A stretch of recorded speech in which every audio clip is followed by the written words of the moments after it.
17 বছর বয়সে প্রিয় নবী সমাজ পরিবর্তনের উদ্যোগ নিয়েছেন। সমবয়সী যুবকদেরকে সাথে নিয়ে একটা সংগঠন বানাইছেন, ওটার নাম দিয়েছিলেন হেল্পফুল ফুজুল।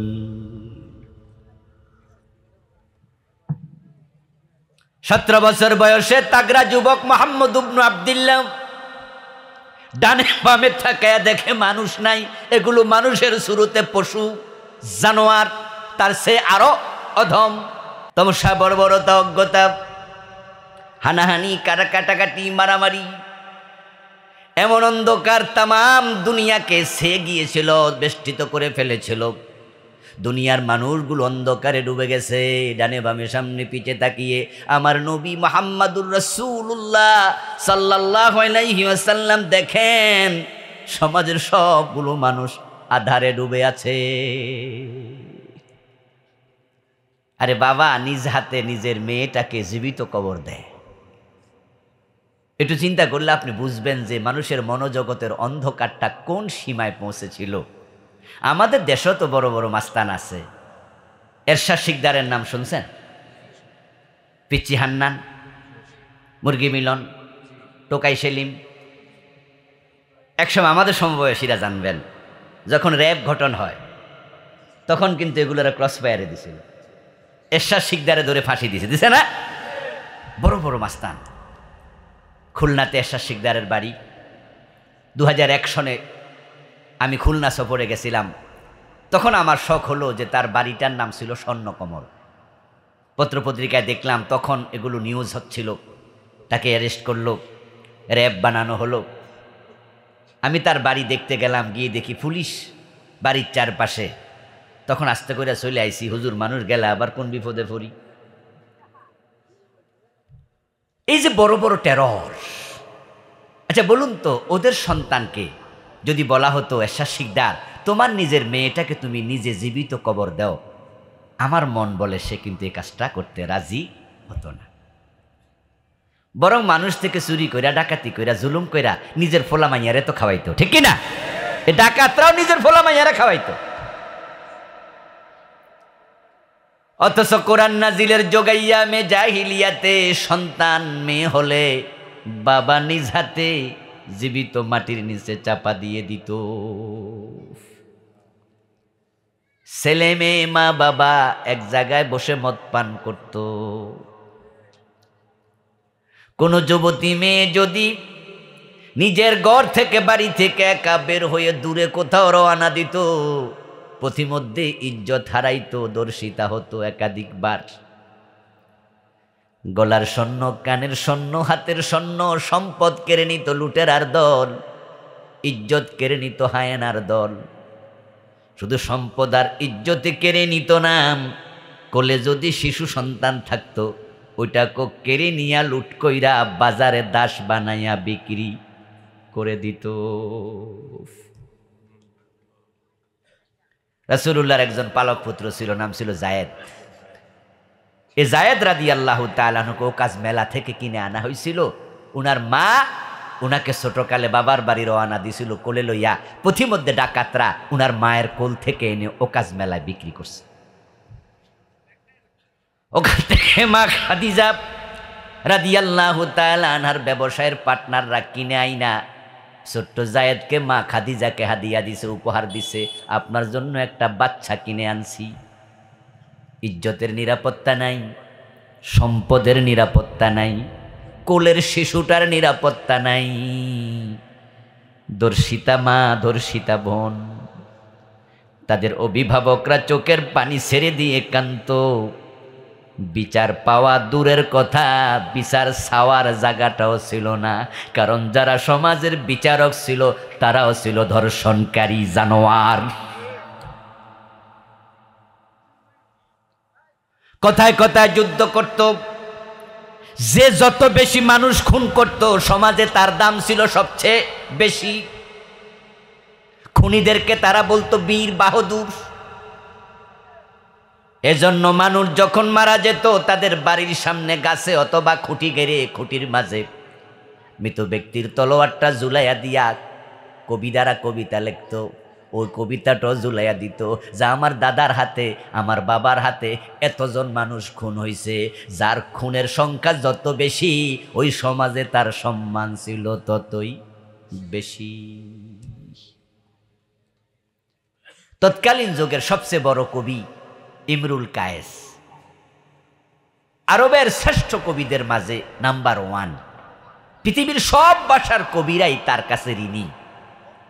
ওর মতো কবি পৃথিবীতে আজ পর্যন্ত জন্ম নেয়নি। তাফসিরে কাশাফ নামে একটা তাফসির আছে, আলেম ওলামারা এগুলো পরে জানে। ওই কিতাবে আল্লামা জামাখশারী রাহেমাহুল্লাহ কোরআনের তাফসির করতে গিয়া, শব্দ ব্যাখ্যা করতে গিয়া ইমরুল কায়েসের ডজন ডজন কবিতার লাইন এনেছে। তার কবিতার সাহিত্যিক মান এতটাই উচ্চ ছিল যে তার কবিতাকে সোনালী হরফ দিয়া লিখে কাবার গিলাপের সাথে রেশমি কাপড়ে ঝুলাইয়া দিছে। এরকম কবি আরও ছিল, সাবআ মুআল্লাকা তাদের কবিতাকে বলে, বড় বড় 7 জন কবি। ওই ইমরুল কায়েসের কিছু কবিতা পড়ার সুযোগ আমারও হয়েছে ছাত্র জীবনে। ডিগ্রি ক্লাসে, ফাজেল ক্লাসে আরবি সাহিত্য নিয়েছিলাম অতিরিক্ত 300 আরবি সাহিত্য পড়তে গিয়ে তার কবিতা পড়েছি। তার প্রেমিকার নাম ছিল অনাইজা, আর তার কবিতা পড়তে গিয়ে এমন বমি আসতো, লজ্জা লাগতো, হুজুর অনুবাদ করতে গিয়ে এড়াইয়া যাইতো। তার কবিতার সাবজেক্টে ছিল তার ওই প্রেমিকার দেহের অঙ্গ কোনটা কেমন। উচ্চাঙ্গের সাহিত্য ছিল না, এটা ছিল নিম্বাঙ্গের সাহিত্য। আর ওই কবিতা তারা কাবার গিলাপের সাথে ঝুলা, মানুষ মরলে তার তলোয়ার ঝুলায়া কবিতা লেখে, কার বাড়িতে কত গ্যালন মদ একদিনে খায়, এটা হলো কবিতার প্রতিপাদ্য। এবার বলুন তো আমাদের দেশে অপরাধী লোক আছে কিনা? চোর আসেনি, ডাকাত, দর্শনকারী, খুনি। কিন্তু কেউ যদি খুন করে আর আপনি যদি তার ইশারা দিয়া কাউকে দেখাইয়া বলেন বাজারে ওই মুনারে সিনসনি, উনি হলো অমুকের খুনি, আর এই শব্দটা তার কানে যায়, বেডা খুশি হইব না বেজার হইব? বেডা কব কারে কি উলি খুনি। কাউকে খুনি বললে মাইন্ড করে, আর তৎকালে খুন করে গর্ব করে। আমাদের এলাকায় মদ খাওয়ার লোক আছে, আপনি বাজারে যদি কাউকে দেখান ওই যে উনারে চিননি, উনি মদ খায়, এই শব্দ শুনলে উনি কষ্ট পাবে, কি কইলি মাইন্ড করবে, আমার মদ খোর কলি।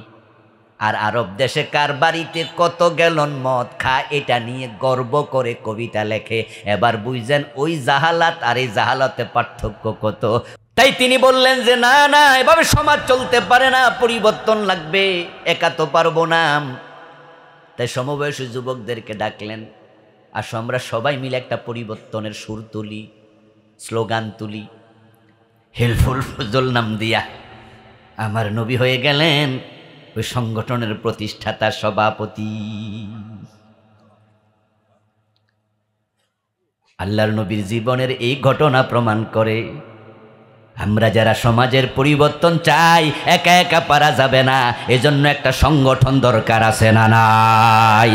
তাই কোনো না কোনো ইসলামী সংগঠন করা লাগবে।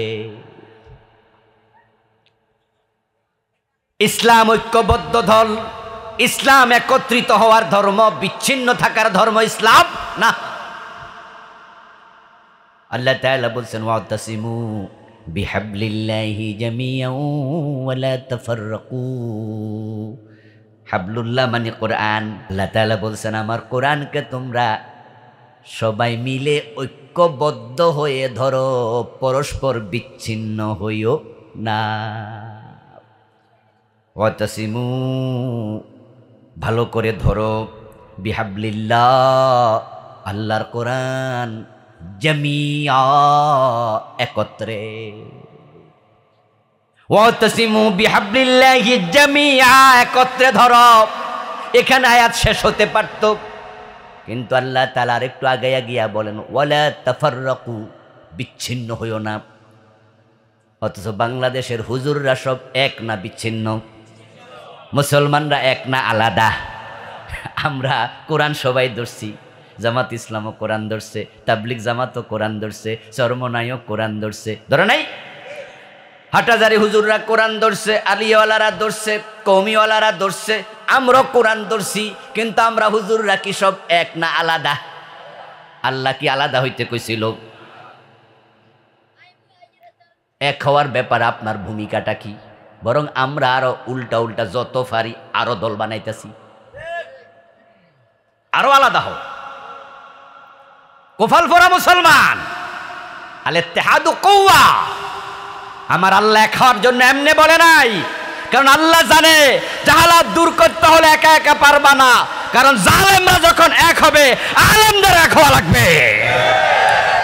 তাই কোরআন ধরতে হবে আলাদা হয়ে না, এক হয়ে। ওয়াতাসিমু বিহাবলিল্লাহি জামিআন ওয়া লা তাফাররাকু। শোনেন ভাই, হাসরের মাঠে আমরা সবাই হাজির হব, আল্লাহর সামনে জীবনের হিসাব দিতে হবে। কি দিতে হবে কিনা কোনো সন্দেহ নাই তো? আল্লাহ হিসাব নেওয়ার আগে কলবটা বের করবেন। দুনিয়াতে যেমন আল্লাহ আমল দেখার আগে কলব দেখে, আখেরাত হিসাবের আগে কলব দেখবে। قال النبي صلى الله عليه وسلم إن الله لا ينظر إلى صوركم وأموالكم ولكن ينظر إلى قلوبكم وأعمالكم।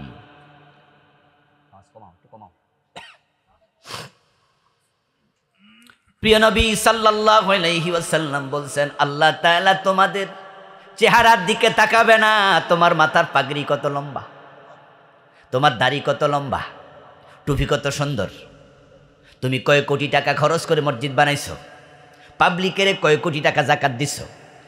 ইন্নাল্লাহা লা ইয়ানজুরু ইলা সুওয়ারিকুম ওয়া আমওয়ালিকুম ওয়ালাকিন ইয়ানজুরু ইলা কুলুবিকুম। বরং তিনি আগে দেখবে কলবে কি আছে, ওয়া আমালিকুম, তারপরে আমল দেখবে। তোমার দাড়িও লাগবে, টুপিও লাগবে, পাগড়িও লাগবে, দান সাদাকাও লাগবে, তবে তোমার আমলের আগে কলব ঠিক করা লাগবে। এ হলো দুনিয়ার আমলের ব্যাপার। এবার আখিরাতে যান, আল্লাহ কোরআনে কি বলে শুনুন না, ফালা ইয়ালামু ইযা বুসিরা মা ফিল কুবুরি ওয়া হুসিলা মা ফিস সুদূর। ও মিয়া, তুমি কি বোঝো না, তুমি কি জানো না, কবর যখন খুলে দেয়া হবে, আল্লাহর সামনে তুমি হাজির হবে, তখন তোমার কলবে যা আছে আল্লাহ এটা আগে হাজির করবে। হুসিলা মানি ওখেজা, আল্লাহ এটা নেবে। আমরা যেমন ডাল ফুরি বানাই তেলের মাঝে, ফিটা বানাই তেলের ফিটা, তারপরে যখন হয়ে যায় ভালো মসমসে, তখন একটা সেকনি দিয়ে আমরা সেক্কা তুলে লাই। আল্লাহ কলবটাকে ছাকনি মারবে, দেখি কলবে কি আছে। আমি তো বলেছিলাম কোরআন ঐক্যবদ্ধভাবে ধরো, ঐক্যের জন্য তুমি দুনিয়ায় কি কাজ করেছ আল্লাহ তোমার কলব পরীক্ষা করে দেখবে।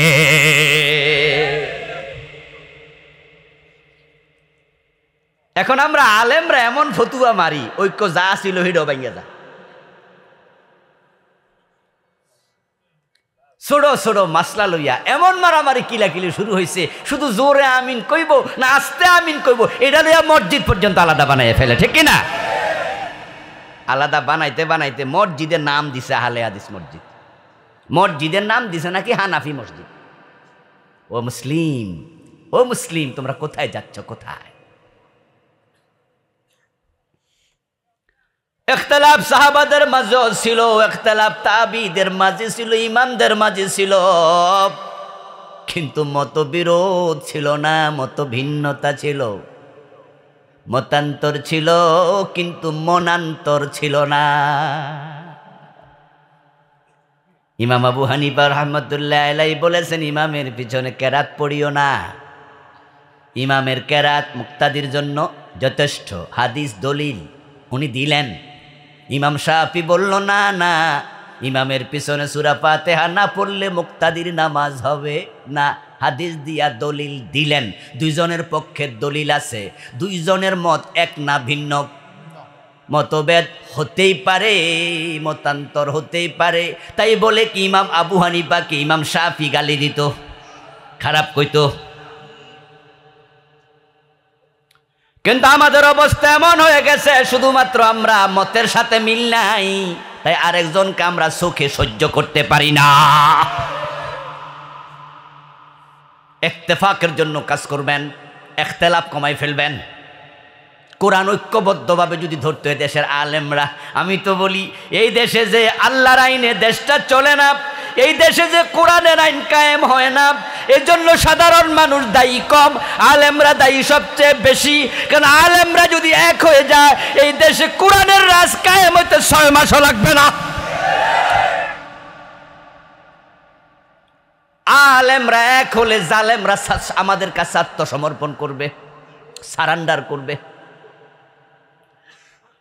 কিন্তু আলেমরা তো ঐক্যবদ্ধ বা হয় কোরআন ধরেনি, তাই সাধারণ মানুষ ঐক্যবদ্ধ হয় নাই।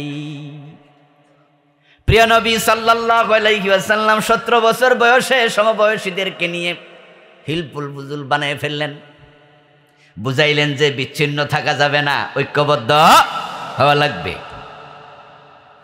তারপরে এবার মানুষের বাড়ি বাড়ি গেলেন, দাওয়াত দিলেন, ভালো হও ভালো হও, চুরি ছাড়ো, ডাকাতি ছাড়ো, রাহাজানি চিন্তায় ছেড়ে দাও, অন্যায় ছেড়ে দাও। বলতে বলতে রাসূলুল্লাহর বয়স হয়ে গেল 40। শুরু করলেন বয়স 17, বলতে বলতে বয়স হলো কত? কত বছর গেল? মাশাআল্লাহ, বলেন কত বছর? 23। একটু পিছনে ফিরে তাকান, বয়স তো 40। 40 হচ্ছে মানুষের জীবনের টার্নিং পয়েন্ট। সারাদিন ব্যবসা করার পরে বাড়ি যাওয়ার আগে দোকানদার যেমন একবার ক্যাশটা দেখে টান দিয়া কেমন টাকা হয়েছে, সময় থাকলে হিসাব টিসাব করে বাড়ি যায়, সময় না থাকলে কমপক্ষে এক নজর তাকায়, তারপরে তালা লাগায়। যে বেড়া মাছ ধরছে হে বেড়াও কিন্তু ডুলে একটু তলা দিয়া চায় কি হয়েছে দেখি। 23টা বছর দাওয়াত দিলাম, একটু পিছনে তাকায় দেখি আরবের খবর কি, তাকায় দেখে কোনো চোর চুরি ছাড়ে নাই, ডাকাত ডাকাতি ছাড়ে নাই, আগে যেমন ছিল এখনো আগের মতোই চলছে। টেনশনে পড়ে গেলেন, চেষ্টা তো করলাম কাম কেন হয় না, এজন্য ভাবনার জন্য গারে হেরায় চলে গেলেন। সুবহানাল্লাহ। ধ্যানে বসলেন গিয়ে, ঘটনা কি? 23টা বছর মানুষরে বললাম ভালো হও ভালো হও, চুরি ডাকাতি ছাড়ো, রাহাজানি চিন্তায় মদ পান দর্শন খুন এগুলো ছাড়ো, একজনও ছাড়লো না, কেউ ভালো হইল না। 103 ডিগ্রি জ্বর নিয়ে ডাক্তারের কাছে গেছে। ডাক্তার পরীক্ষা নিরীক্ষা একটু করছে, জিব্বা টিব্বা চাইয়া চোখ টোক চাইয়া গায়ে হাত মার দিয়া ওষুধ কয়টা দিয়া কয় জানগা। 7 দিন পরে ডাক্তারের কাছে আবার যায়, কয় স্যার ওষুধে তো কাম হয় নাই, জ্বর তো এখন 160 ডিগ্রি। ডাক্তার শুনে বলে বলেন কি, তাহলে তো পরীক্ষা করতে হবে 3-4টা blood test, urine test, stool test আসেনি, 4-5টা টেস্ট দিছে। টেস্টের রিপোর্ট পাওয়ার পরে ওষুধ নতুন করে লিখছে। চলে যান 1 সপ্তাহ পরে আবার আইসা কয় স্যার জ্বর তো কমে নাই, এখন বরং 105 ডিগ্রি। মাঝে মাঝে অসুখ আরো বাড়ে, এমন আছে কি না? আচ্ছা, এই রুগী যখন আবার যায়, ডাক্তার কি তখন এই রুগীর কথা শুননা ডিসপেন্সারি সাইরা দৌড় মাইরা পালায়া যায়, নাকি একটু চিন্তা ভাবনা করে? ডাক্তার এখন তখন জিব্বা কলমটা লইয়া চিন্তা করে, কারণ কি? আমার মেডিকেল সায়েন্সের এলেম কালাম যা ছিল তার আলোকে তো পরীক্ষা নিরীক্ষা যা করলাম এতে তো জ্বরটা থাকার কথা, কিন্তু জ্বর আরো বাড়লো। ডাক্তার যদি একা না পারে প্রয়োজনে মেডিকেল বোর্ড বসায়, এমন ঘটনা বাংলাদেশে আছে না নাই? আরো 3-4 জন ডাক্তার অভিজ্ঞ নিয়ে বসে, আপনারা রিপোর্টগুলো একটু দেখেন। আমাদের বাংলাদেশের সমস্যা আছে, তাড়াহুড়া করার প্রবণতা বেশি। এজন্য ইসলামের পক্ষে কিছুদিন কাজ করছে, কইরা ফিসের দিকে ফিরা চায়, লক্ষণ ভালো না। আসিল হুজুররা ক্ষমতা, আস্তে নিচে গেছে, আরো নিচে, হুজুরা শুধু মাইর খায়। এবার কই ইসলামের রাস্তায় আসেন, কই হুজুর এ সমস্ত জায়গায় আর আমি নাই। এখন আর ইসলামের পক্ষে টাকাও দেয় না, মিছিল করে না, কর্মীও হয় না, আগায়ও না, কয় না বাংলাদেশের ভালো না ভবিষ্যৎ, এই জন্য এসব দরকার নাই। তোমার রাসূলের সুন্নাত তো এটা না। 23 বছর চেষ্টা করে যখন পারে নাই, তখন প্রয়োজনে ধ্যানে বসেছে, নতুন করে ভাবতেই হবে, কাজ বন্ধ করা যাবে না, নতুন করে ভাবো, নতুন করে ভাবো।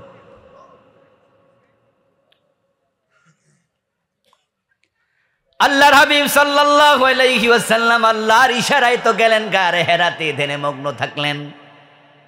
মানুষের কলবের খবর জানে কে? মাশাআল্লাহ, জোরে বলেন কে? ইন্নাল্লাহা আলিমুম বিযাতিস সুদূর। ও দোস্ত, কলবটাকে ভালো করেন, কলবটা বড় দামি। অন্তরটাকে পরিচ্ছন্ন করেন, বেশি বেশি জিকির করে, বেশি বেশি তাওবা পড়ে, বেশি বেশি ইস্তেগফার করে, আল্লাহর কাছে রুজু হয়ে কোরআন হাদিস পড়ে আল্লাহকে বারবার বলেন, আল্লাহুম্মা আতি নাফসি তাকওয়াহা ওয়া যাক্কিহা ফাইন্নাকা খায়রু মান যাক্কাহা। রাসূল নিজে দোয়া করতেন, আল্লাহ আমার নফস মানে কলব, এটাকে পরিচ্ছন্ন করে দাও। ইয়া মুকাল্লিবাল কুলুব সাব্বিত কলবি আলা দীনিক, করো দিনের উপরে। ইয়াউমা লা ইয়ানফাউ মালু ওয়ালা বানুন ইল্লা মান আতাল্লাহা বিকলবিন সালিম। আল্লাহ কোরআনে বলেন, কিয়ামতের দিন কার কত সম্পদ ছিল, কার কত সন্তান ছিল, কার কত ক্ষমতা ছিল, দুনিয়ার এগুলোর দিকে আল্লাহ তাকাবেন না। যে ব্যক্তি একটি পরিচ্ছন্ন কলব নিয়া আল্লাহর সামনে হাজির হয়েছে, সেদিন সে নাজাত পেয়ে যাবে। কলবে হিংসা রাখবেন না, হ্যাক রাখবেন না, হাসাদ রাখবেন না, কোনো মানুষের প্রতি আপনার বিদ্বেষ রাখবেন না। সব মানুষকে এক করে ফেলেন, যেই যে দল করুক তাকেও ভালোবাসেন, তাকেও কাছে টানেন, তার জন্য আল্লাহর কাছে দোয়া করেন। নবীরে মারছে, মায়ের খেয়েও দোয়া করছে, ঠিক না? আরে ফেরেশতা আইসা কইছে, আমার অনুমতি দেন, তায়েফের দুই পাশের পাহাড় ডলা মেরা দেয়। এরকম আমরা কইলে তো আমরা কইতাম আমি পুরা দল মেরালাম যা, শুধু ব্যক্তি না। যদি কইতো যে হুজুর ওমকরে মারমু, আমি ফেরেশতা আইছি, কইতাম ওমকরে একা না, এর গোষ্ঠী সব মেরালাম। এলো আমাদের চরিত্র। আমার প্রিয় দোস্ত, অন্তরটা যদি পরিচ্ছন্ন হয়, ভালো হয়, আমার আল্লাহ বলেন সেদিন আমার কাছে সে নাজাত পাবে। প্রিয় নবীজি বলছেন, আখেরাত নিয়ে আমি নতুন একটি বই লিখেছি গত নভেম্বরে, আলহামদুলিল্লাহ। এই বইটা 400 পৃষ্ঠা, অনেক বড় বই। 550 হাদিস এতে আমি এনেছি, 500-র উপর আয়াত এনেছি। এটা লিখতে গিয়ে নতুন কিছু বিষয় পেলাম, এত মজা, এত ভালো লাগলো, কিছু ভয়, কিছু আশা, এর মাঝখানে তো ঈমান। আল্লাহর হাবিব একটি হাদিস বলছেন, আল্লাহর কিছু বান্দা আছে যাদেরকে আল্লাহ তাআলা কিয়ামতের দিন আলাদা হিসাব নেবে। সুবহানাল্লাহ পড়েন। ওই যে কলবের দিকে তাকাইয়া দেখবে কলবটা তার ভালো, কিন্তু আমলের দিকে তাকাইয়া দেখবে আমলটা তার কালো। আমল নামায় গুনাহ অনেক, সবার সামনে যদি ওজন করি জাহান্নামী হবে। কিন্তু কলবের দিকে তাকাইয়া আল্লাহ দেখে লোকটার কলবটা ভালো ছিল, হিংসা করতো না, মানুষের ক্ষতি চাইতো না, দিনের প্রতি দরদ ছিল, কিন্তু লোভে পড়ে এই অন্যায় ওই অন্যায়, শয়তানের প্ররোচনায় পড়ে এই অন্যায় ওই অন্যায় করে ফেলেছে। এমন লোককে কলবের দিকে তাকাই আল্লাহ ডাকবেন। রাসূলুল্লাহ বলেন, একটা রহমতের চাদর আল্লাহ তার উপরে মেলে দিয়া তাকে আলাদা করে নেবে। তারপর আল্লাহ তাআলা ওই বান্দাকে এবার একা একা বলবে, বান্দা তোমার কি মনে পড়ে অমুক গুনাহ তুমি অমুক দিন করেছো? বান্দা বলবে জি। অমুক দিন অমুক গুনাহ করেছো? বান্দা বলবে জি। আল্লাহ এবার গুনাহগুলো স্মরণ করাতে থাকবেন, বড় বড় গুনাহ, কবিরা গুনাহ। তখন বান্দার মনের টেনশন বেড়ে যাবে এবং সে নিজেকে ভাববে উপায় নাই, ধ্বংস হয়ে গেছি, আল্লাহ তো সব বলে ফেলতেছে, হায় রে কি করলাম। এবার আল্লাহ তার মনের খবর তো জানেন, তিনি বলবেন, বান্দা টেনশন করো না, তোমার এই গুনাহগুলো আমি দুনিয়ায় গোপনে রেখেছিলাম, আজকে গোপনে ক্ষমা করে দিলাম। এবার রহমতের চাদরটা আল্লাহ তাআলা সরায়া মানুষের সামনে এবার ওজন করবেন, গোপনে গুনাহ ক্ষমা, এখন নেকের পাল্লা ভারী হয়ে যাবে, জান্নাত পেয়ে যাবে। ইল্লা মান আতাল্লাহ বিকলবিন সালিম। ও প্রিয় ভাই, রাসূলুল্লাহ সাল্লাল্লাহু আলাইহি সাল্লাম বসলেন ধ্যানে। অন্তরের খবর কে জানে? রাসূলের অন্তরে বড় তামান্না, এর মানুষগুলো যদি ভালো হয়ে যেত। অন্তরের তামান্না দেখে আমার আল্লাহ জিবরিলকে পাঠাইয়া দিলেন। কোরআন নিয়ে জিবরিল হাজির হয়ে গেল, ওহী নাজিল শুরু হয়ে গেল। ইকরা বিসমি রাব্বিকাল্লাযী খালাক, পড়ো পড়ো তোমার রবের নামে পড়ো। ওহী আসলো, তিনি নবী। এবার আল্লাহ বলছে, ইয়া আইয়ুহার রাসূলু বাল্লিগ মা উনজিলা ইলাইকা মির রাব্বিকা। ও আমার রাসূল, আপনার রবের পক্ষ থেকে যে কোরআন, যে ওহী নাজিল হলো, এবার মানুষের বাড়িতে গিয়ে সে কোরআনের দাওয়াত দেন। এ কোরআন আমি নাজিল করছি লিতুখরিজান নাসা মিনাজ জুলুমাতি ইলান নূর। সমাজে অন্ধকার আছে, এই অন্ধকার থেকে মানুষকে বের করে আপনি আলোর পথে নেবেন, কোরআন দিয়া দাওয়াত দেন। আমার রাসূল এখন আর মন মতো দাওয়াত দেয় না, ওহির বাহিরে কোনো কথা বলে না, ওহি দিয়া দাওয়াত দেয়া শুরু। দাওয়াত দিতে দিতে বয়স হয়ে গেল 63। শুরু করছিলেন 17 বছর বয়সে। দাওয়াতের প্রথম এপিসোড, প্রথম অংশ গেল 40-23 বছর। এবার আর একটা অঙ্ক করে ফেলেন তো তাড়াতাড়ি। 40 থেকে আবার শুরু, বয়স এখন 63। এবার কত বছর? মাশাআল্লাহ, চমৎকার মিল, চমৎকার কম্বিনেশন। একই ব্যক্তির দাওয়াত, প্রথমও 23 বছর উনিয়ে দিছে, আবার পরবর্তীতে দাওয়াত উনিয়ে দিছে। আগেও 23, কথা বলেন, আগেও 23, পরেও কত?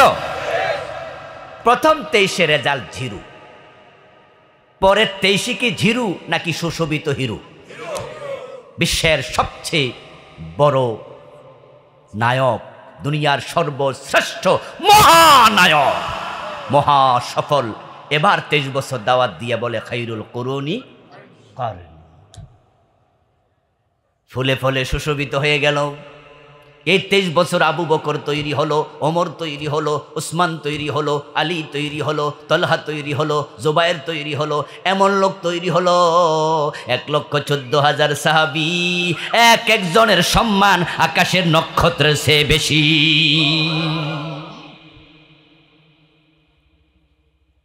ও দোস্ত, আগের 23 বছরে পারলেন না, পরের 23 বছরে পারলেন। ব্যক্তি তো একজনই, কারণ হলো একটাই, প্রথম 23 বছর কোরআন ছিল না, পরের 23 বছর কোরআন ছিল। এতে বোঝা যায় কোরআন ছাড়া নবী মুহাম্মদও পারে নাই।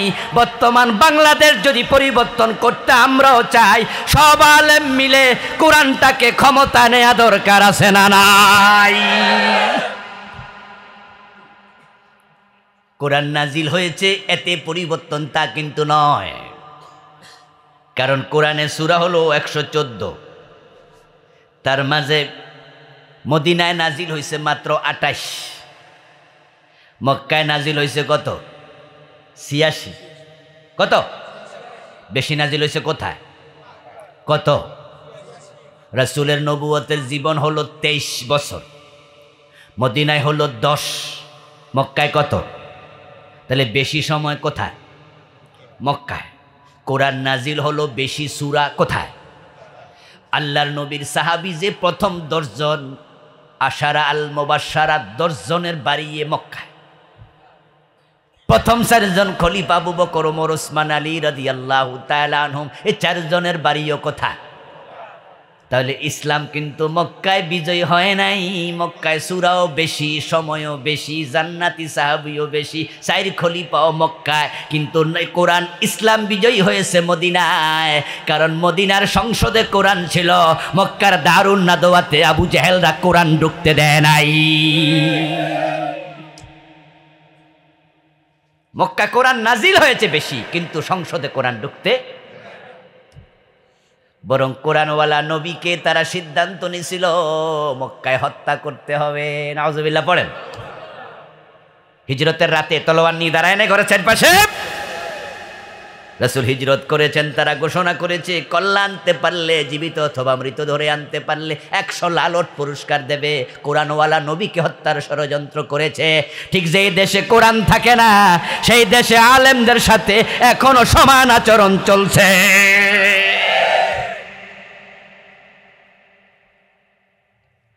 রাসূলুল্লাহ সাল্লাল্লাহু আলাইহি ওয়াসাল্লাম মক্কায় কোরআন পড়বেন, জানাবেন, এই পরিবেশটাও নাই।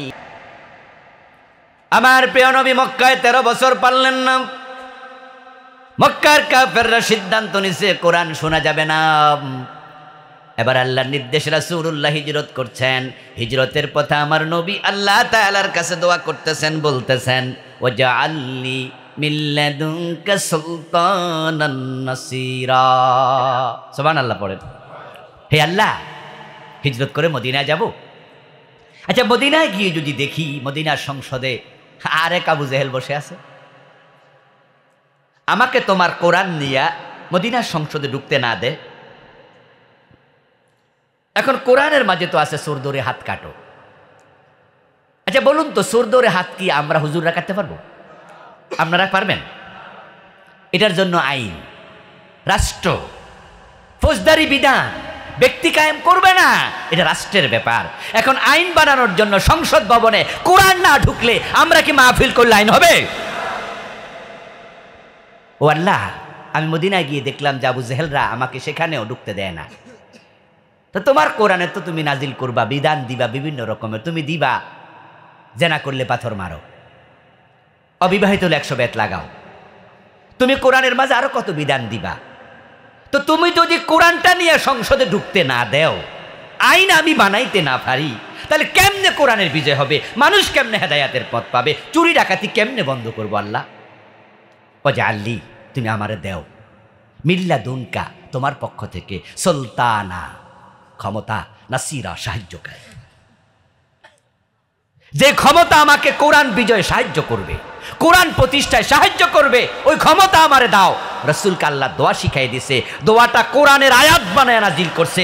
আমার রাসূল সে দোয়া করছে কোরআন সংসদে ঢুকানোর জন্য। একজন মুসলমান হিসাবে বাংলাদেশের সংসদে কোরআন ঢুকানোর জন্য ওই দোয়া আমাদেরও করা দরকার আছে না নাই? আচ্ছা, রাসূলের দোয়া তো কত কিছু শিখলেন, রাব্বির হামহুমা কামা রাব্বায়ানি। এ দোয়া করেন নাই আজকের মাহফিলে কি একজনও আছেন? তো ওয়াজআলনি মিন লাদুনকা সুলতানান নাসীরা, এই দোয়া কয়জনে করছেন? নিজেরে প্রশ্ন করেন। আমার রাসূল তো রাব্বির হামহুমা দোয়াও করছে, আমার রাসূল তো এটাও করছে। আমার প্রিয় ভাইয়েরা, ওয়াজ আমরা করেছি, বড় বড় হুজুররা ওয়াজ করতে করতে মরে গেছে, সুদ খাইও না, সুদ খাইও না। আপনাদের কাছ থেকে জবাব চাই, হুজুররা তো মরে গেল, সুদ কি মারা গেছে না আরো জোয়ান হয়েছে? কিন্তু যদি সংসদে কোরআন ঢুকে যায়, আমাদের এমপিরা সুদের বিপক্ষে একবার না বলে দেয়, সুদ চলবে না, একবার হাঁ বলে দেয়, একবার হাঁ বললে দেশে সুদ বন্ধ হয়ে যাবে।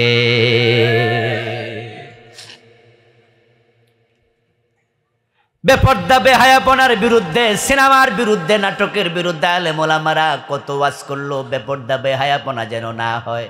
বলুন তো, বেপর্দা বেহায়াপনা আগের সে কমেছে না বেড়েছে? আমার সমবয়সী যারা আছেন, যারা সিনিয়র আছেন, তারা দেখেছেন আমাদের মা চাচিরা যখন বাড়ি থেকে বেড়াতে যেত কোথাও, রিক্সায় চড়ে, বোরকা পরার পরে রিক্সায় উঠে রিক্সাটার চারপাশে কাপড় দিয়ে আবার ঢাকনা দিত। আরে কি সুন্দর পর্দা ছিল দেশে। আমি নিজে আমার দাদিকে দেখেছি, আমার পাশের গ্রামে ফুফি বিয়ে দিয়েছি, তো মাগরিবের পরে উনি বেড়াইতে যাইতেন, পাশের গ্রাম, খুব দূরে নয়, 1 কিলো 1.5 কিলো হবে। আমার দাদি মাগরিবের পরে নামাজ কালাম পইরা বলতো, নাতি চল। দেখতাম ছাতা হাতে নিত, তো বলতাম যে দাদি রাতের বেলায় ছাতা দিয়া কি করবা? বুঝদি না, চল। তো রাস্তায় যখন উঠতাম তখন দেখতাম যদি কোনো মানুষ বাজার থেকে আসতেছে যাচ্ছে, আওয়াজ শুনতো, দাদি ছাতাটা মেললা তারপরে এমনি ধইরা রাস্তার কোনা গিয়ে খাড়াতে। পুরুষ মানুষ চলে যাওয়ার পরে তারপরে আবার ছাতাটা বন্ধ করে দাদি আমার সাথে হাঁটতো। এই পর্দার কারণেই তো আমাদের অশিক্ষিত কম শিক্ষিত দাদি, তাদের পেট থেকে নাস্তিকের জন্ম হয় নাই, শিক্ষা কম ছিল। আজকের মেয়েদের মতো এত এমএ পাস, এত বিএ পাস মেয়ে, কিন্তু তাদের পেট থেকে নাস্তিক জন্ম নেয়নি। আর আজকে পেট দেখায়, পিঠ দেখায়, বেহায়াপনা, বেপর্দাপনা, বেলাল্লাপনা এত বাড়া বাড়ছে, 3 পিস 2 পিস হয়ে গেছে। কত মেয়ে ঢাকা আছে যারা ওড়নাই পরে না, বাবার সাথে মেয়ে শার্ট গায়ে দিয়ে হাঁটতেছে। গোলশান বনানি গেলে তো বুঝবেন এটা মুসলমানের দেশ।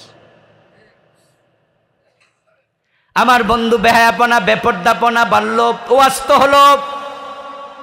এই দেশের সিনেমা এত বাড়া বাড়লো, জি বাংলা স্টার জলসার কারণে মুসলমানের ঘরগুলো সিনেমা হল হয়ে গেছে। এমন চা দোকানও আছে যে চা দোকানে সকাল থেকে রাতের 12টা পর্যন্ত নাটক সিনেমা চলে।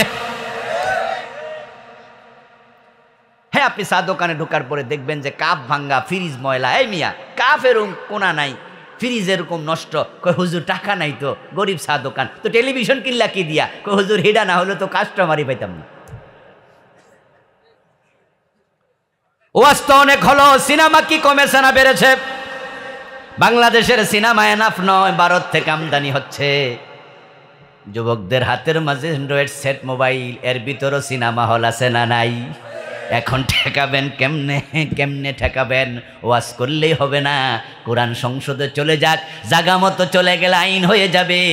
যেমন ইরানে কোনো বেপর্দা সিনেমা নাই, রাষ্ট্রীয়ভাবে তারা নিষেধ। কোনো নায়ক নায়িকার গায়ে হাত দিলে সেটা সেন্সর অনুমোদন পাবে না। যদি কোনো নায়িকা তার উদ্ভট পোশাক পরে, ওই সেন্সর অনুমতি দেবে না। আফগানিস্তানে সিনেমা অলরেডি বন্ধ করে দিছে। এতে বোঝা যায় কোরআন যদি ক্ষমতায় যায়, বেহায়াপনা কমবে, নাটক সিনেমা কমে যাবে। কোরআন যখন জায়গা মতো যাবে তখন আইন হবে। আজান দিলে দোকান বন্ধ করো, আজান দিলে দোকান বন্ধ করতে হবে, এমন আদেশ কোরআনে আছে না নাই? ইযা নুদিয়া লিস-সালাতি মিন ইয়াউমিল জুমুআতি ফাসআউ ইলা যিকরিল্লাহি ওয়া দারুল বাই। আমার রাসূলুল্লাহ বলেছেন, আমার মনে চায় আজানের পরে কোনো একজনকে দায়িত্ব দেই মসজিদে, তুমি ইমামতি করো, আর আমি কয়েকজন যুবককে সাথে নিয়ে মহল্লায় যাই, যারা নামাজে আসে নাই তাদের ঘর বাড়িতে আগুন লাগাই। এই হাদিস দিয়া বোঝা যায় আজানের পরে বাড়ি ঘরে থাকা যাবে না, দোকানে পাটে থাকা যাবে না, সবাই মসজিদে চলে যাও। যদি রাষ্ট্রে আইন হয়ে যায় আজানের সাথে সাথে টিউন অফিস বন্ধ, টিউনু সাহেব হবে ইমাম, বাকিরা হবে মুসল্লি। ডিসি অফিসের কাজ বন্ধ, ডিসি হবে ইমাম, বাকিরা হবে মুসল্লি। মন্ত্রণালয়ের কাজ বন্ধ, মন্ত্রী হবে ইমাম, বাকিরা হবে মুসল্লি। প্রতি অফিসে নামাজ চালু করে দাও, তখন দেখবা ঘোষের বিপক্ষে ওয়াজ করা লাগবে না। নামাজি ইমাম, নামাজি টিউনো, নামাজি সচিব, নামাজি ডিসি যদি ঘোষ না খায়, নামাজি ওসি, নামাজি এসপি যদি ঘোষ না খায়, শুধু নামাজের কারণে ঘোষ বন্ধ হয়ে যাবে। ইন্নাস সালাতা তানহা আনিল ফাহশাই ওয়াল মুনকার। কোরআনমুখী হও মুসলমান, কোরআনমুখী হও। রাসূলুল্লাহ সাল্লাল্লাহু আলাইহি ওয়াসাল্লাম মানুষকে কোরআন দিয়ে আলোর পথ দেখালেন ঠিকই। এতক্ষণ পর্যন্ত যে যুগের কথা আমি সংক্ষিপ্ত বললাম, আল্লাহর হাবিবের কাছে কোরআন আসার পরে ওই যুগ এমনভাবে পরিবর্তন হলো, 180 ডিগ্রি ঘুরে গেল। ইউটার্ন, আরবের সমাজ ইউটার্ন নিয়েছে, এতটাই পরিবর্তন হলো। এখন শান্তির সুবাতাস সমাজের পরতে পরতে প্রবাহিত হচ্ছে। আমার রাসূল ইন্তেকালের আগে বললেন, খায়রুল কুরুনি করনি। আল্লাহর হাবিব বলছে, খায়রুল কুরুনি করনি। ও দুনিয়ার মানুষ, তোমরা সবাই মিলে যে যুগের নাম দিয়েছ আইয়ামে জাহিলিয়া, আমি নবী ঘোষণা করছি এখন আর জাহিলিয়াতের যুগ নাই, আমার যুগ হলো পৃথিবীর সর্বশ্রেষ্ঠ যুগ। সুবহানাল্লাহ পড়েন। এমন যুগ পৃথিবী কোনোদিন দেখেনি, কোনোদিন কিয়ামত পর্যন্ত পৃথিবী আর দেখবে না। ফুল পরিবর্তন। কোরআন হচ্ছে হুদাল লিন্নাস, এটা বিশ্ব মানবতার জন্য হেদায়েতকারী কিতাব। এটা আল্লাহ মানুষের জন্য পাঠাইছে। কোন মানুষ এর থেকে হেদায়াত পাবে? যে মানুষ জীবিত, যে মানুষ মরে গেছে তার হেদায়াত পাওয়ার কোনো সুযোগ আর। সুতরাং মোরা বেড়ার চারিপাশে বসে কোরআন তেলাওয়াত করার মাঝে কোনো ফায়দা নাই। এটা হুদাল্লিল মুত্তাকিন, এটা হুদাল্লিন নাস। সূরা বাকারা শুরুতে আল্লাহ তাআলা বলছেন, যালিকাল কিতাবু লা রাইবা ফীহি হুদাল্লিল মুত্তাকিন।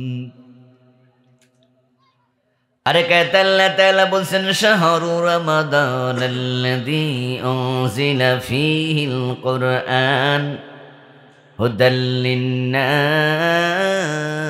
ওয়া বায়্যিনাতিন মিনাল হুদা ওয়াল ফুরকান। সুবহানাল্লাহ পড়েন। শুধু মুত্তাকিদের হেদায়েতের জন্য নয়, আমি বিশ্ব মানবতার হেদায়েতের জন্য পাঠাইছি, এটা মানুষের জন্য পাঠাইছি। এখন কোন মানুষ এটা থেকে হেদায়াত পাবে? অন্য আয়াতে আল্লাহ তাআলা বলছেন ইন্না ফী যালিকা লাযিকরা লিমান কানা লাহু কলব আও আলকাস সামআ ওয়া হুয়া শাহীদ। এই মাইকের আওয়াজ গান গান করে কেন? আওয়াজটা একটু কমাও তো, সব করে দাও। ইন্না ফী যালিকা লাযিকরা, নিশ্চয় কোরআনের মাঝে আছে স্মরণ, উপদেশ, নসিহাত। এটা নসিহাতের কিতাব, এটা ফু দেয়ার কিতাব না। এটা নসিহাতের কিতাব, এটা লিখে গলায় ঝুলানোর কিতাব না। এটা নসিহাতের কিতাব, সকাল সন্ধ্যা পড়ে তাকে রাখার জন্য এটা নাজিল হয় নাই। এখন নসিহত আপনি নিবেন, আপনি তো বোঝেনই না আল্লাহ কি কইছে, এবং বুঝার কোনো চিন্তাও নাই। এজন্য 30 পারার হাফেজ এমন বাংলাদেশে আছে যে একটা সূরার অর্থ ভালো কইরা জানে না। আচ্ছা আপনারা বলুন তো, যে বেটা 30 পারা মুখস্থ করছে এ বেটার মেধা কম না বেশি? কি মনে হয় আপনাদের? সাধারণ মেধা? কিরে ভাই,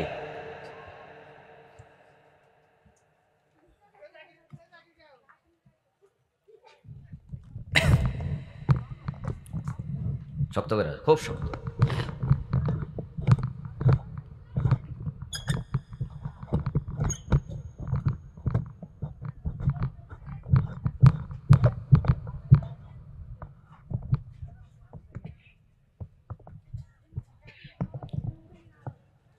যাও যাও।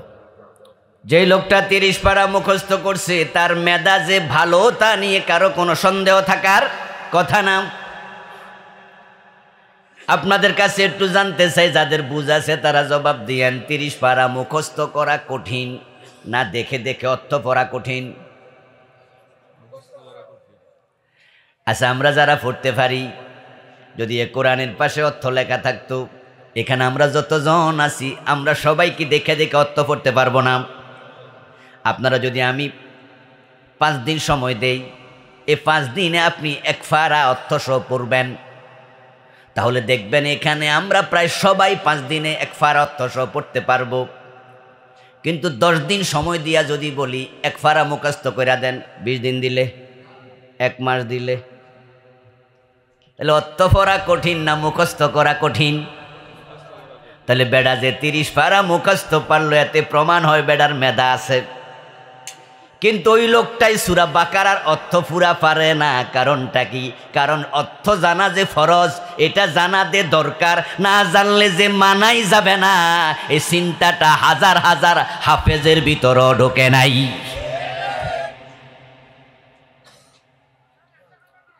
এর মানে বাংলাদেশের লোকেরা কোরআনকে সাইড ইউজ করছে, 500 ব্যবহার করছে। এটা নসিহাতের কিতাব, উপদেশের কিতাব। ইন্না ফী যালিকা লাযিকরা, কোরআনের মাঝে আছে নসিহা, উপদেশ। কার জন্য? লিমান কানা লাহু কলব, যার কলব আছে। কলব মানে হলো, কলব থাকা মানে কলব জিন্দা আছে। যে বেটা মইরা যায় তার কি কান থাকে না? আমার ভাইরা বাংলা কথাকে আমি বুঝাইতে পারতেছি না মনে হয়, তাহলে জবাব দিয়েন। মরা বেড়ার কান আছে না নাই? কানে কি শোনে? মরা বেড়ার চোখ আছে না নাই? চোখে কি দেখে? মরা বেড়ার সাথেও কলবটা আছে না নাই? কিন্তু কলবও কি বোঝে? তো না বুঝলে এর কাছে কোরআন পড়ো কেন?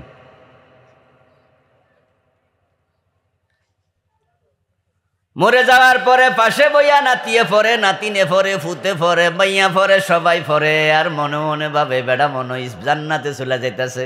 ও মিয়া, মরা মানুষের লাইগা আল্লাহ কোরআন পাঠাইছে নাকি? লিমা কানা লাহু কলব, যার কলব জিন্দা, কোরআন আমি তার জন্য পাঠাইছি। এরপর বলা আউ আল কাসমা, এবং যে কোরআন যখন পড়া হবে শোনার মতো কান তার থাকতে হবে। এখন যে মইরা গেছে, আপনার কোরআনের শব্দ বেডা বুঝে নাকি, কানে আর শোনে।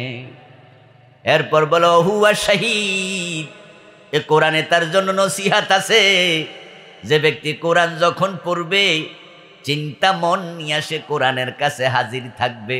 কোরআন পড়ে এখানে মন বাজারে কি পড়লো বুঝলো না, এই পড়ুন কোরআন থেকে নসিহাত পাবে না।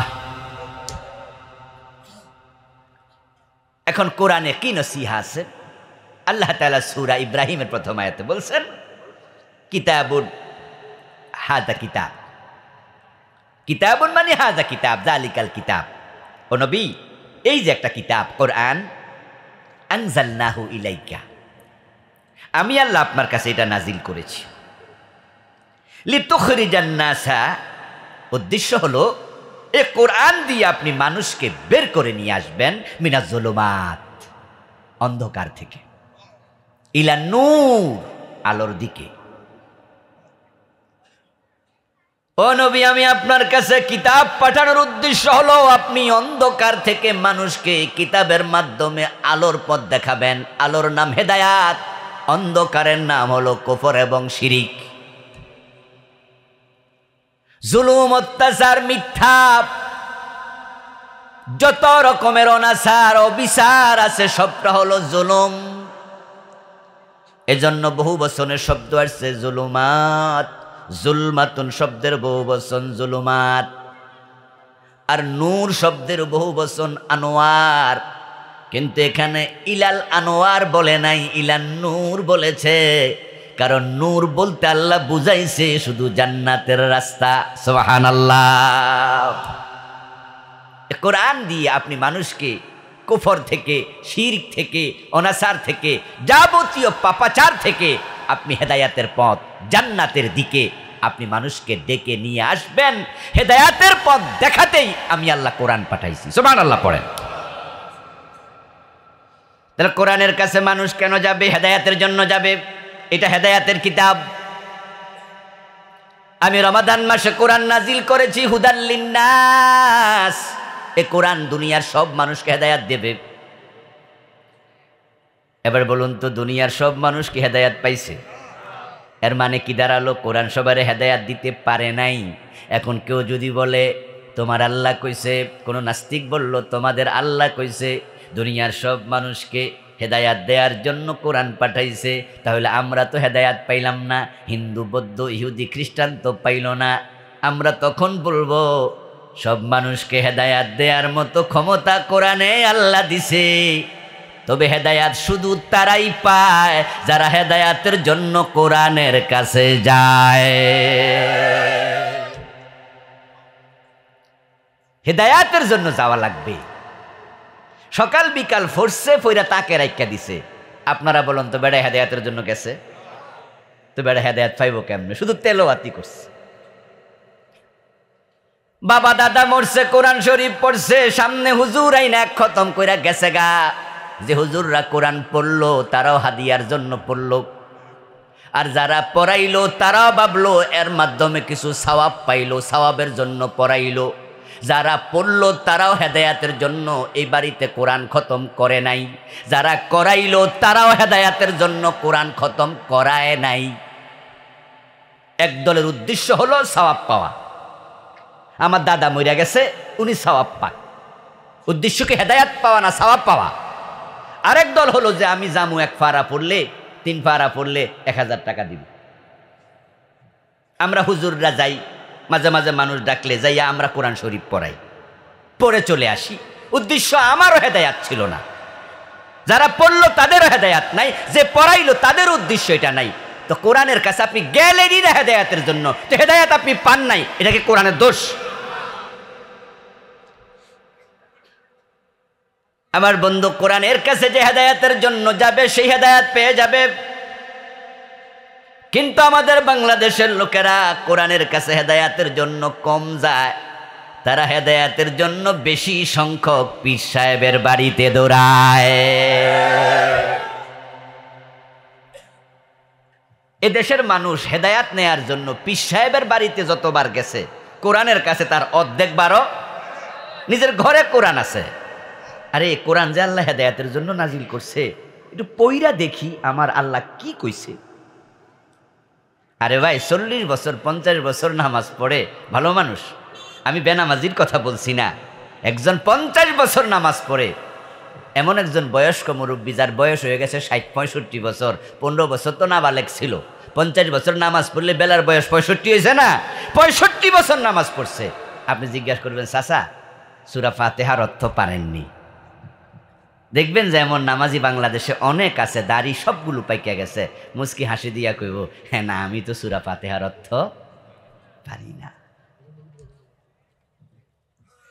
আরে ভাই, যে সূরা ফাতিহার অর্থ পারে না, হেরে সূরা বাকারার কথা কইয়া লাভ কি?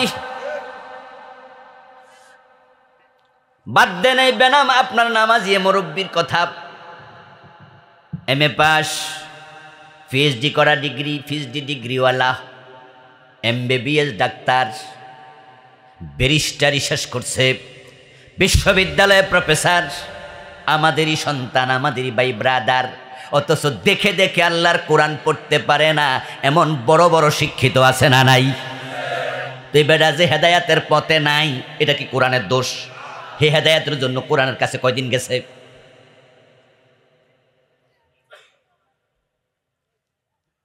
উত্তরবঙ্গ থেকে ট্রাকে চড়ে মতিঝিলে চলে আইছে, মতিঝিল পর্যন্ত কষ্ট কইরা ঢাকার মতিঝিলে হেদায়াত পাওয়ার জন্য বাবে রহমত খুইলা বসে আসে হুজুর।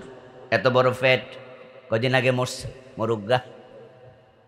উনার এখানে আইছে ট্রাকে চড়ে, বাসের ছাদে চড়ে, গরিব মানুষ ভাড়া দিতে পারবে না ভালো বাসে, তাই ছাদে চড়ে আসছে, ট্রাকের বনাটে বসে আইছে। কেন আইছে? হুজুরের কাছে গেলে একটু হেদায়াত পামু। ঠিক আমাদের ঢাকা থেকে, চিটাং থেকে, রংপুর থেকে, বগুড়া থেকে হিল ট্যাক্সে চলে যায় মাইজবান্ডার শরীফ, কষ্ট কইরা ওখানে দরবারে হেদায়াতের জন্য 18 দরবারে চলে যায়। এমন লোক বাংলাদেশে আছে না নাই? যাক, সেখানে আমি তাদেরকে ঠেকাইতে পারবো না, আমি কষ্ট দিতে আসিনি। দু একজন এখানেও তাদের মুরিদ থাকতে পারেন। আমি আপনার কাছে বিনীত আরজ রাখতে চাই, এই যে হেদায়াতের জন্য আপনি 18 দরবারে গেলেন, হিল ট্যাক্সে গেলেন, বাবে রহমতের সে দেওয়ানবাগ গেলেন, আপনার কি প্রশ্ন করি, আপনি আল্লাহর কোরআনের কাছে কয়দিন গেছেন? হেদায়াত কি পীর সাহেবের কাছে না আল্লাহর কোরআনের কাছে? ইয়েস। প্রতিদিন নামাজে দাঁড়ায় আপনি আল্লাহ তাআলার কাছে একটা দোয়া অবিরত করেন, দিনে কমপক্ষে 17 বার করে, যারা ফরজ নামাজ পড়ে তারা। আর যারা সুন্নাহ এবং নফল নামাজ পড়ে তারা করে আরো বেশি। একটা দোয়া, কমন দোয়া, ইহদিনাস সিরাতাল মুস্তাকিম, যে দোয়া না করলে নামাজি হবে না। সূরা ফাতিহা পড়লে এই দোয়াটা আছে না নাই? সূরা ফাতিহা ছাড়া নামাজ হবে? তাহলে একটা দোয়া আল্লাহ আপনাকে শেখালেন, বলো, ও আল্লাহ তুমি আমাকে হেদায়াতের পথ দেখাও। এ জমিনে, এ দুনিয়াতে এর চেয়ে দামি আর কোনো দোয়া নাই। এজন্য আল্লাহ তাআলা সূরা ফাতিহাতে একটা দোয়াই আছে, শিখাইছে, দিছে, এটা হলো হেদায়াত চাও। ইহদিনাস সিরাতাল্লাযীনা গায়রিল মাগদুবি। এভাবে তুমি বলো, আল্লাহ আমার হেদায়াত দাও। কাদের পথ? ওদের পথ যারা নিয়ামত পেয়েছে, নবীদের পথ, সিদ্দিকদের পথ, শহীদদের পথ, সালেহীনদের পথ। আল্লাহর কাছে আপনি নিয়মিত হেদায়াত চান। এই হলো কোরআন মাজিদের প্রথম সূরা ফাতিহা। আপনি হেদায়াত চাইলেন দিন 17 বার, 17 রাকাত ফরজ নামাজে, সুন্নার মাঝে চাইলেন আরো। এবার বলুন তো, যে হেদায়াত আল্লাহর কাছে চাইলেন, ওই হেদায়াত কি বাজারে পাওয়া যায়? ফ্যাক্টরিতে উৎপাদন করা যায়? টাকা হইলে কিনা যায়?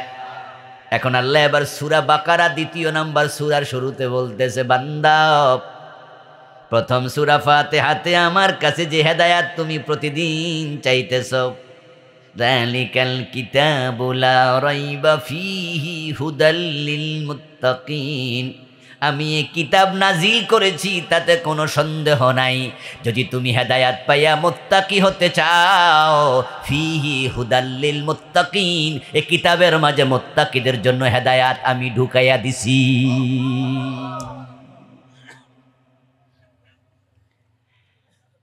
আল্লাহ তাআলা কোরআন নাজিল করলেন অন্ধকার থেকে আলোর পথ দেখাতে, হেদায়াতের পথ দেখাতে। এখন মানুষে কোরআন সাইরা হেদায়াতের জন্য এদিক ওদিকে যায়। এখন তারা হেদায়াত পাবে না বঞ্চিত হবে? কথা বলেন, পাবে না বঞ্চিত হবে? হেদায়াত কি পীর সাহেবের কাছে আছে? বরং পীর সাহেব যদি হেদায়াত পেতে চায়, পীর সাহেব কোরআনের কাছে যেতে হবে। পীর সাহেবের হেদায়াতটা কোরআনের ভিতরে, ঠিক কি না? এ কোরআন নাজিল হওয়ার আগে হেদায়াতের পথ রাসূল নিজেও জানতেন না। আল্লাহ সূরাতুদ দুহার মাঝে বলছেন, ওয়া ওয়াজাদাকা দাল্লান ফাহাদা। ও প্রিয় নবী, আল্লাহ তাআলা আপনাকে পেয়েছেন হেদায়াতের পথ সম্পর্কে অনবহিত অবস্থায়, দাল্লা অনবহিত, ফাহাদা তারপর আপনাকে হেদায়াত দিছেন কে? ওমা কুনতা তাদরি মাল কিতাবু ওয়ালাল ঈমান। আরেক আল্লাহ বলেন, ও প্রিয় নবী, ওহী আসার আগে, কিতাব আসার আগে আপনি জানতেন না ঈমান কাকে বলে, আপনি জানতেন না কিতাব কি। ওমা কুনতা তাদরি মাল কিতাবু ওয়ালাল ঈমান। আমি আল্লাহ ও নবী এ কোরআনের মাধ্যমে আমি আপনাকে হেদায়াতের পথ দেখাইছি। তো রাসূলুল্লাহর হেদায়াত কোরআনে, সাহাবীদের হেদায়াত কোরআনে, পীর সাহেবের হেদায়াত কোরআনে, আমাদের হেদায়াত কোথায়? কোরআনে। কোরআন হেদায়াতের কিতাব। এখন যে লোকগুলো কোরআন ছেড়ে দিল, আল্লাহর হাবিব বলেন তাদের উপর আল্লাহ রেগে গেলেন। আর আল্লাহ যদি কারোর উপর নারাজ হয়ে যায়, লোকটা কি মোমেন থাকার সুযোগ আর আছে? এই জন্য প্রিয় নবী বলছেন, মান ইবতাগাল হুদা ফি গায়রিহি আদাল্লাহুল্লাহ। আবার রাসূল বলেন, যে ব্যক্তি কোরআন বাদ দিয়া ওমান ইবতাগা, যে খুঁজবে হুদা হেদায়াত ফি গায়রিহি কোরআন ব্যতীত অন্য জায়গায়, আদাল্লাহুল্লাহ আল্লাহ উল্টা তাকে পথ হারা করে ছেড়ে দেয়। কথাটা কিন্তু খুব শক্ত। দল্লা ইয়াদিল্লু অর্থ হলো পথ হারা হওয়া, আর আদাল্লা ইউদিল্লু অর্থ হলো পথ হারা করা। ফাকাদ দাল্লা দালালাম বাঈদা, কোরআনে আছে চূড়ান্তভাবে সে পথ হারা হয়েছে। এর মানে সে নিজে পথ খুঁজে পায় নাই, পথ হারাইয়া ফেলছে। আর আদাল্লা মানে হলো আল্লাহ নিজে তার ধাক্কা দিয়ে হেদায়াত থেকে ধাক্কা দিয়া সরাই দিস, তোর কপালে আর হেদায়াত নাই, সর। ওমান ইবতাগাল হুদা ফি গায়রিল কুরআনি আদাল্লাহুল্লাহ। আপনি হেদায়াত যদি কোরআন বাদ দিয়া অন্য জায়গায় তালাশ করেন, আল্লাহর হাবিব বলেন আল্লাহ নিজে তারে কয় তোর কপালে হেদায়াত আমি দিমু না। এবার বলুন তো, আল্লাহ যদি হেদায়াত না দেয়, দেয়ার ক্ষমতা কারো আছে নাকি? হেদায়াত কার হাতে? সুবহানাল্লাহ। হেদায়াত কার হাতে? রাসূল নিজে হেদায়াত চাইতেন কার কাছে? ইয়েস, রাসূল নিজে বলতেন আল্লাহ আমার হেদায়াত দাও, ইহদিনাস সিরাতাল মুস্তাকিম। এই দোয়া রাসূল নিজেও নামাজের মাঝে